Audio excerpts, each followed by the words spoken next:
अगला जो सिस्टम है उसमें एक सिलेंड्रिकल कंटेनर लिया हो, और सिलेंड्रिकल कंटेनर में एक जो लिक्विड भरा हुआ है उससे कंटेनर को घुमाया जा रहा है, कंटेनर को घुमाया जा रहा है तो लिक्विड भी साथ साथ घूमेगा। ठीक है, तो ये एजम्पशन भी है कि जितना कंटेनर चल रहा है उतना लिक्विड भी रोटेट कर रहा है। तो सिस्टम को पहले देख लें, ये सिस्टम है, इस एक्सिस के ऊपर ओमेगा एंगुलर वेलोसिटी मतलब ओमेगा कोणीय वेग से इस बर्तन को घुमाया जाए। अब centre of the circle, rotational motion या सर्कुलर मोशन के हिसाब से बात करें तो सेंटर ऑफ द सर्कल इस लाइन के ऊपर लाई करेंगे सारे। ठीक है, एक्सिस ऑफ रोटेशन ये है, तो जो एक्सेलरेशन का डायरेक्शन होगा वो भी एक्सिस की तरफ होगा। तो डायरेक्शन ऑफ एक्सेलरेशन अगर इधर की तरफ है तो जैसे कि हमने अभी सीखा हॉरिजॉन्टल डायरेक्शन में एक्सेलरेशन हो तो डायरेक्शन ऑफ एक्सेलरेशन के उल्टी तरफ रिवर्स साइड में हमेशा हायर प्रेशर के पॉइंट्स डेवलप हो जाते हैं। तो इसका मतलब यहाँ से इधर वाले पॉइंट जो होंगे वो हायर प्रेशर पे होंगे, और इस तरफ भी इधर दूर एक्सिस से दूर जाएंगे तो प्रेशर जो है वो बढ़ता चला जाएगा। तो यहाँ पर सेंटर पे मिनिमम प्रेशर होगा और यहाँ के पॉइंट्स पर सबसे ज़्यादा प्रेशर देखने को आएगा। ठीक है, इधर के पॉइंट पे मिनिमम प्रेशर और इधर के पॉइंट्स पर और इधर के पॉइंट्स पर हायर प्रेशर। ठीक, इसी एनालिसिस को हम सीखना चाह रहे हैं, यही हम आगे बढ़ना चाह रहे हैं। एक और बात मैं बता दूं कि इसमें जो एक्सेलरेशन होता है, एक्सेलरेशन क्या होता है, वो होता है रेडियस इंटू ओमेगा स्क्वायर, मतलब एक्स डायरेक्शन का कोई भी डिस्टेंस, मतलब अगर यहाँ का पार्टिकल इस पॉइंट का है तो यहाँ पे एक्स ओमेगा स्क्वायर लोगे, और अगर किनारे तक चले गए तो ये रेडियस आर है तो आर ओमेगा स्क्वायर लोगे। मतलब यहाँ से यहाँ तक जाते जाते जाते जाते आपको वेरिएबल एक्सेलरेशन भी मिलेंगी। ठीक है, तो इसका मतलब क्या होगा कि यहाँ से यहाँ तक जाने पे वेरिएबल एक्सेलरेशन है तो वेरिएबल प्रेशर के पॉइंट्स यहाँ पे क्रिएट हो गए। यही सारी चीज़ों को हमको समझना है। तो समझने के लिए हम यहाँ का कोई पार्टिकल एक डिसाइड करें, उसके लिए यहाँ पे इसका डायग्राम पहले से बना रखा है समय बचाने के लिए। यहाँ पे एक वाटर या जो भी लिक्विड है उसका पार्टिकल मैंने माना जिसका मास है डीएम। डीएम मास होगा तो डेफिनेटली इस डायरेक्शन में उसके ऊपर वेट एक्टिव होगा डीएम जी के बराबर। और अगर नॉन इनर्शियल फ्रेम से सोचें तो एक सूडो फोर्स लगा देंगे। सूडो फोर्स इसमें एक्सेलरेशन सेंटर की तरफ है तो सूडो फोर्स किधर लगेगा, छद्म बल किधर लगेगा, बाहर की तरफ लगेगा, सेंटर से दूर की तरफ लगेगा।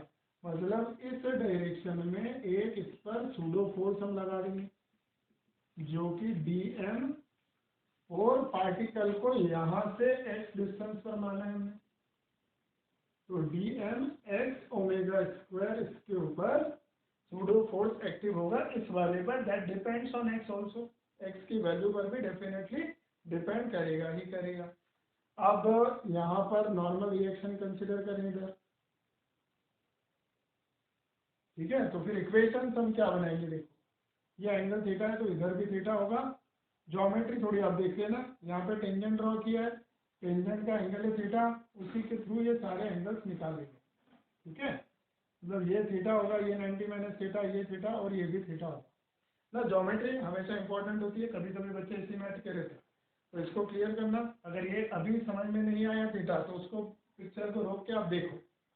फिर अब मैं कर रहा हूँ कॉम्पोनेंट, तो इधर आर कॉस थीटा कॉम्पोनेंट होगा ऊपर की तरफ इस साइड पर, जो डी एम जी के बराबर आएगा। ठीक है, और आर हमने रेडियस के लिए लिख दिया था भाई, तो लेट इट बी एन, और एन साइन थीटा जो लिखोगे वो आपका डीएमएस ओमेगा स्क्वायर के बराबर आएगा। यहाँ से मैं टेन थीटा निकाल लूँ, अगर टेन थीटा निकाल लूँ तो s omega square upon g के बराबर आ। ठीक है, tan theta is x omega square upon g के बराबर। फिर हम पढ़ते हैं कि किसी भी कर्व के टेंजेंट का स्लोप किसके बराबर होता है, टेन थीटा के बराबर होता है, and slope is also equal to d y by d x. तो this equally can be written as d y by d x, मतलब इसी को d y by d x भी लिख सकते हैं।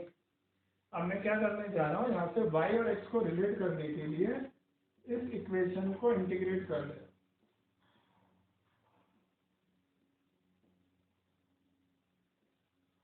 This will give y equal to omega square x square by g plus some constant. ये तो पहला हमारा इंपॉर्टेंट रिजल्ट निकल करके आया है कि y और x में क्या रिलेशन है, ठीक है, जो कि इस कर्व की इक्वेशन में कहूंगा। तो जो भी यहाँ पे कर्वेचर ये बन रहा है, कर्वेचर का कर्व पाथ बन रहा है, वो y और x में क्वाड्रेटिक इक्वेशन है। और क्वाड्रेटिक इक्वेशन हमेशा क्या रिप्रेजेंट कर देती है बच्चों? क्वाड्रेटिक इक्वेशन रिप्रेजेंट करती है पैराबोला। इसका मतलब this shape is parabolic in nature. मतलब जब कंटेनर में पानी भरा हो, घुमाया जाए कंटेनर को, तो उसका लिक्विड टॉप पे एक पैराबोला का शेप ले लेगा।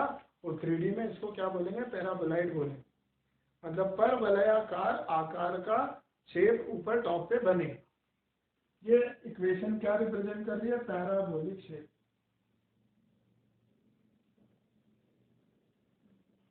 ठीक है।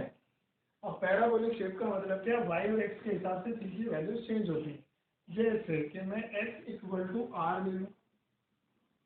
x इक्वल टू आर का डायग्राम में क्या मीनिंग है? देखो x ये रहा, तो r के बराबर मतलब सबसे कॉर्नर का पॉइंट ले ले बर्तन में, तो उसके नीचे ये पॉइंट सबसे हायर प्रेशर पे आएंगे। जैसा मैंने बोला था, ये पॉइंट सबसे हायर प्रेशर पर पहुंचेंगे। तो यहाँ पर हाइट भी लिक्विड कॉलम की सबसे ज्यादा बनेगी। इधर बताई हुई है, देखो y मैक्सिमम। इस पॉइंट की हाइट कितनी बनेगी? y मैक्सिमम सबसे ज्यादा हाइट, क्योंकि यहाँ पे प्रेशर भी क्या है? सबसे ज्यादा है। तो अगर हम x इक्वल टू आर लिख रहे हैं, तो y will be y maximum, then this equation is y maximum is equal to omega square r square by g plus c। एक ये रिजल्ट भी ध्यान रखें, ठीक है।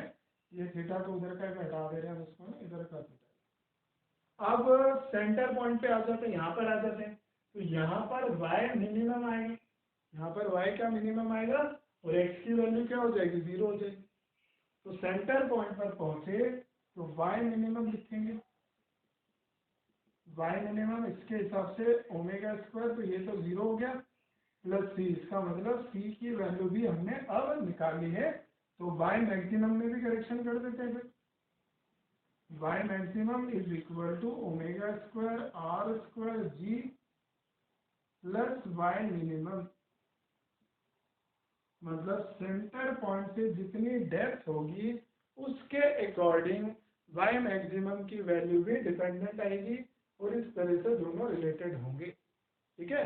और जनरल इक्वेशन पे जाए, अब y मिनिमम क्योंकि पता चल चुका है, तो जनरल इक्वेशन लिखें तो y equal to omega square x square by g plus y minimum. y minimum क्या है समझ लो ना?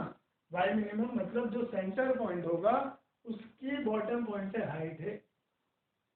अगर ये मिल जाए तो इधर के सारे पॉइंट्स पे प्रेशर हम लिख सकते हैं, ठीक है। अब कोई बोलेगा मेरे को तो यहाँ पे प्रेशर लिखना है, तो यहाँ पर लिखना हो तो ये हाइट लेना, इसी को लोएस्ट पॉइंट मान करके काम कर लेना बच्चों, ठीक है।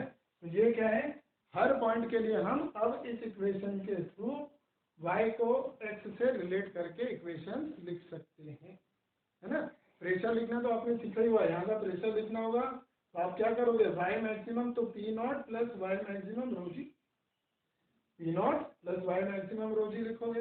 अब y निकालने का तरीका ये है कि y निकालते कैसे, है ना। तो हमने इसमें क्या क्या सीखा कि अगर लिक्विड को घुमाया जाए, लेकिन लिक्विड को ऐसे चम्मच से नहीं घुमाना, वो अलग चीज़ है भाई।